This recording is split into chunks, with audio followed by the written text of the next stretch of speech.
Kwa majina naitwa Adam Furniture Kahama. Nashukuru sana wateja wangu kwa kupokea tuzo hii. Tuzo hii imekuja kwa manufaa makubwa sana kwa sababu ya vitu nilivyovifanya Kahama, mkoa wa Shinyanga huu. Mshikiliaji wa kanda ya furniture ni Adam Furniture, kwa sababu huduma hii tuzo. Nawashukuru sana wateja wangu kwa sababu ya furniture bora na huduma bora, kwa sababu tunafanyaga delivery bure nje ya Kahama na nje ya mikoa. Karibuni sana tuwahudumie wateja wetu. Tunashukuru sana kwa tuzo hii. Endeleeni kutuamini Adam Furniture na sisi tutawaaminisha na imani, na mwakani tunabeba. Adam Furniture kampuni kubwa kabisa hii, na mimi ndo mmiliki wa Adam Furniture.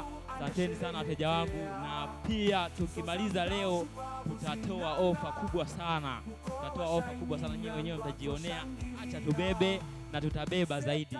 Hii ni yetu, Kahama ni yetu, na Adam ni huyu. Asanteni sana wateja wetu.